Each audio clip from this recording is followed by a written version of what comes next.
그냥 팩트만 말씀드리는 거예요. 2020년도 겨울에 제가 이 집을 40만 불 초반에 구매를 했어요. 근데 지금 60만 불 정도 됐습니다. 보시면 제가 구입한 하우스 금액이 나와 있는 계약서고요. 이 금액은 현재 제가 사는 근처 지역의 하우스 시세입니다. 하지만 캐나다엔 대도시를 제외해도 기회의 땅은 많아요. 대표적인 도시로 캘거리, 할리팩스, 오타와, 위니펙, 사스케추안 등 캐나다에서도 굉장히 저평가되었던 도시들이 많이 있어요. 그래서 저는 저평가받는 도시들의 15년 동안의 부동산 거래 가격을 조사해봤어요. 그래서 그곳 중에서 가격이 고점 대비 바닥에 찍었던 곳을 주로 찾아다녔어요. 일단 저는 집을 알아볼 때 리모델링이 필요하거나 남들이 사지 않아서 가격이 싼 하우스들은 구입 리스트에서 제외했습니다.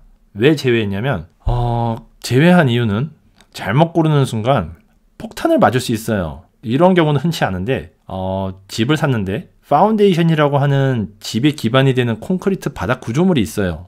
근데 이게 금이 갔거나 뭔가 문제가 있다고 하면은 이걸 수리하는데 몇만 불은 쉽게 깨져요. 그리고 그 집을 고치는 순간부터 끝날 때까지 손해보는 돈과 시간은 상상을 초월합니다. 여기가 하이라이트입니다. 어느 도시를 가면 좋은지 고민이신 분들은 잘 들으세요. 첫 번째, 도시를 고를 때 캐나다에서 어느 정도 도시 인프라가 갖추어져 있고 교육적으로 매력이 있는지 보셔야 해요. 근데 사실 이 방법을 찾기가 쉽지 않잖아요. 그래서 저는 이걸 찾아볼 때 항상 이 사이트에 들어갔어요. 이 사이트는 제가 더보기란에 링크를 걸어두겠습니다. 여기 들어가셔서 관심 있어 하시는 지역을 찾으시고 그 주변의 학교에 있는 레이트 점수를 보시면 학군이 어떤지 쉽게 보실 수 있습니다. 그리고 두 번째, 실제로 도시에 유입되는 인구가 그 연도에 몇 명이 유입되고 있는지 한번 찾아보셔야 돼요. 이건 구글에서 찾아보시면 쉬우니까 한번 찾아보시기 바랍니다. 그리고 마지막 세 번째, 실제 렌트랑 하우스 세일즈 거래량은 꾸준히 지속이 되고 있는지를 찾아보셔야 돼요. 이거는 아주 쉬워요. 관심 있어 하시는 한인지역 커뮤니티 사이트를 찾아보신 다음에 거기서 가장 평이 좋은 리얼터 분께 연락하셔서 자료를 좀 보고 싶다고 하면은 아마 리얼터 분이 이메일로 자료를 보내드릴 겁니다. 이 세 가지 조건이 충족된 도시 중 받을 수 있는 모기지랑 자신이 가지고 있는 다운 페이먼트로 집을 찾아보면은 답이 보이실 거예요. 그리고 마지막 팁은 하우스입니다. 하우스에도 가성비 하우스가 있어요. 하우스 중에 베이스먼트로 들어가는 입구가 따로 되어 있는 리갈 베이스먼트 하우스가 있습니다. 이런 하우스는 법적으로 렌트를 줘도 전혀 문제가 없고 요즘 평균 시세로 1300에서 1500불 정도의 수익을 낼 수 있어요. 즉 40만 불대의 집을 사서 1년 만에 2억 이상의 집값이 오르고 만약에 지하를 렌트를 준다면 적어도 1년에 16,000에서 2만 불의 이익이 생기는 거죠. 그리고 입구가 별도로 되어 있기 때문에 세입자와는 마주칠 일이 전혀 없습니다. 안녕하세요. 시크릿 캐나다입니다. 한국에서 평범한 직장생활 하다가 캐나다 와서 영주권 받는다고 돈 다 까먹고 영주권 받아서 사람답게 살려고 했더니 렌트비랑 생활비는 또 계속 올라서 내 집 마련은커녕 한국으로 짐 싸서 가야 하나 싶죠. 그리고 대도시에 사시는 분들 중 내 집 마련을 위해서 열심히 일은 하지만 집 가격을 보면 도저히 살 엄두는 안 나고 렌트비는 계속 올라 상심이 크신 분들이 많을 거예요. 그래서 렌트비 싼 곳으로 옮기고 싶지만 직장 때문에 다른 주로 옮길 수가 없어요 라고 하시는 분들도 계십니다. 이건 저의 생각이지만 돈 벌어서 렌트비 비중이 50%가 넘어간다면 그곳을 떠나서 다른 곳으로 가서 직장을 구하는 게 좋다고 저는 생각해요. 캐나다 와서 한 일 중 뭐가 가장 만족스러우셨나요? 라고 누가 물어본다면 영주권? 아니요. 아이들의 행복? 아니죠. 그건 바로 부동산입니다 라고 말하고 싶어요. 왜냐면 처음 캐나다 와서 콘도에서 사는데 그때 아이가 어려서 좀만 뛰어도 밑에 집에서 항의하고 옆집은 하루가 멀다 하고 싸우고 다른 콘도로 이사 갔더니 밤마다 파티하고 대마 피워서 대마 냄새가 가득한 그런 아파트에서 살았거든요. 그래서 저는 처음 캐나다 도착해서 영주권 받기 전에 제일 하고 싶었던 게 바로 내 집 마련의 꿈이었어요. 그런데 저는 그 꿈을 영주권 받기 전에 이뤘었습니다. 위니펙이란 곳에서 말이죠. 영끌에서 집을 샀었는데요. 근데 그 집 팔리기 전까지 매일 울었어요. 왜 울었냐면 안 팔려서요. 그래서 오늘은 저처럼 우는 분이 없기를 바라며 캐나다 부동산 공략하는 법을 시작해볼까 합니다. 우선 캐나다에서 집 사는 과정은 굉장히 심플해요. 정규직 풀타임으로 일을 하고 계신다면 자기 연봉의 4배에서 5배 정도가 모기지로 나올 거예요. 모기지 금액이 어느 정도 정해졌으면 마음에 드는 리얼터를 고르신 다음 같이 집을 보러 다니시고 마음에 드는 집을 찾으셨으면 오퍼 넣고 사면 끝입니다. 참 쉽죠. 단도직입적으로 말씀드리면 이건 돈 자랑도 아니고 저는 자랑할 돈도 없어요. 그냥 팩트만 말씀드리는 거예요. 2020년도 겨울에 제가 이 집을 40만 불 초반에 구매를 했어요. 근데 지금 60만 불 정도 됐습니다. 보시면 제가 구입한 하우스 금액이 나와 있는 계약서고요. 이 금액은 현재 제가 사는 근처 지역의 하우스 시세입니다. 만약 현재 그 동네 하우스 시세가 궁금하시다면 리얼터.ca가 가장 쉽고 빠르게 매물을 보실 수 있어요. 하지만 거기 나온 가격이 시세는 아니에요. 그러면 최근에 팔린 집 가격이 궁금하겠죠? 그러실 때는 허니스토어라는 사이트를 들어가 보시면 보실 수 있습니다. 일단 캐나다 부동산 하면 토론토, 밴쿠버잖아요. 근데 사실 거기 원베드 콘도 가격 보면은 기본 5억부터 6억까지 엄청 비싸죠. 그리고 미시사가, 옥빌, 해밀턴 그런 곳의 하우스들은 보통 몇십억 하는 하우스가 많잖아요. 하지만 캐나다엔 대도시를 제외해도 기회의 땅은 많아요. 대표적인 도시로 캘거리, 할리팩스, 오타와, 위니펙, 사스케추안 등 캐나다에서도 굉장히 저평가되었던 도시들이 많이 있어요. 그래서 저는 저평가받는 도시들의 15년 동안의 부동산 거래 가격을 조사해 봤어요. 그래서 그곳 중에서 가격이 고점 대비 바닥에 찍었던 곳을 주로 찾아다녔어요. 일단 저는 집을 알아볼 때 리모델링이 필요하거나 남들이 사지 않아서 가격이 싼 하우스들은 구입 리스트에서 제외했습니다. 왜 제외했냐면 제외한 이유는 잘못 고르는 순간 폭탄을 맞을 수 있어요. 이런 경우는 흔치 않은데 집을 샀는데 파운데이션이라고 하는 집의 기반이 되는 콘크리트 바닥 구조물이 있어요. 근데 이게 금이 갔거나 뭔가 문제가 있다고 하면은 이걸 수리하는데 몇만 불은 쉽게 깨져요.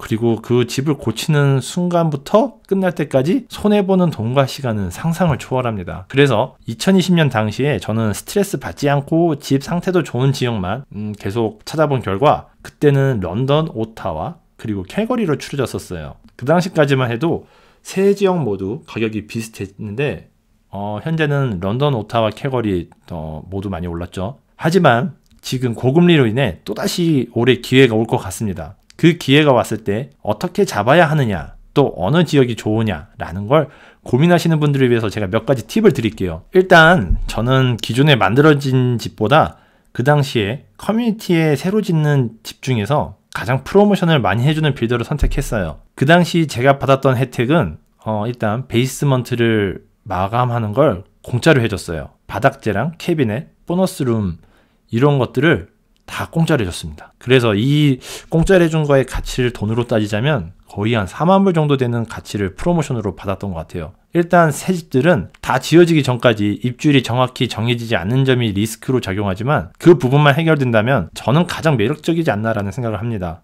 왜냐면 일단 집이 팔리지 않는다는 가정을 해도 새 집을 렌트를 주면 기존의 집들보다는 경쟁력이 확실히 좋습니다. 그리고 새 집은 입주한 뒤 몇 년 동안 집에 돈 들어갈 일이 전혀 없어요. 흔히 고장나는 퍼네스, 워터탱크, 그리고 지붕 수리 이런 거에 대해서 들어갈 돈이 전혀 없습니다. 빌더는 집을 빨리 지어서 팔아야 이득을 보는 구조이기 때문에 시기만 잘 맞는다면 여러분도 좋은 프로모션을 받으실 수 있으실 거예요. 여기가 하이라이트입니다. 어느 도시를 가면 좋은지 고민이신 분들은 잘 들으세요.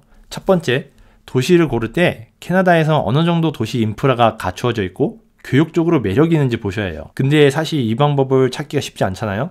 그래서 저는 이걸 찾아볼 때 항상 이 사이트에 들어갔어요. 이 사이트는 제가 더보기란에 링크를 걸어두겠습니다.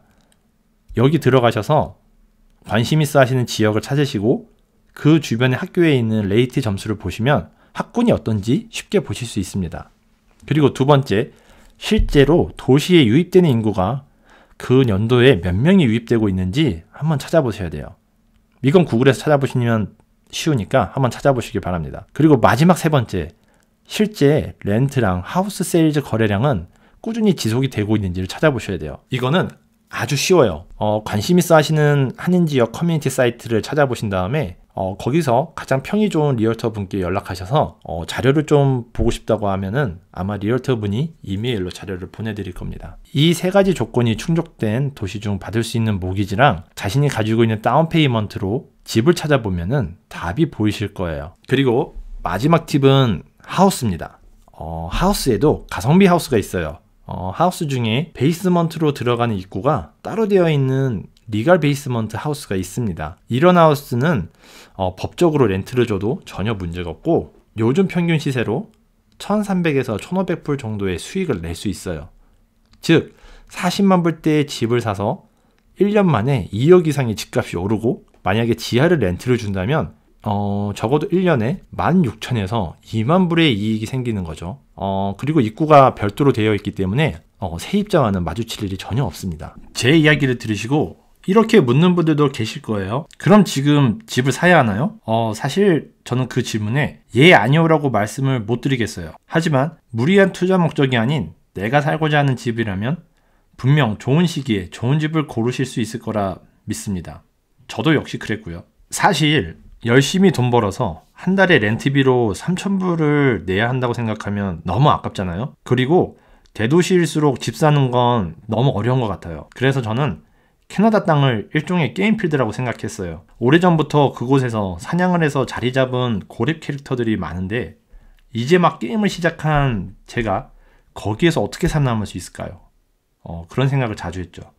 그렇기 때문에 저는 최대한 고렙이 많이 없고 아직 뭔가 내가 사냥을 해서 나만의 아이템을 얻을 수 있는 그런 지역을 찾아보자라는 생각을 했던 것 같아요. 비록 인생이 게임은 아니지만 보는 시각과 아이디어에 따라 여러분들도 얼마든지 좋은 찬스를 잡으실 수 있습니다. 그러니 이번 영상을 보는 구독자분들도 자신에게 맞는 사냥터를 찾아 좋은 집을 찾으셨으면 좋겠습니다. 오늘의 영상이 유익하셨다면 좋아요와 구독 부탁드립니다.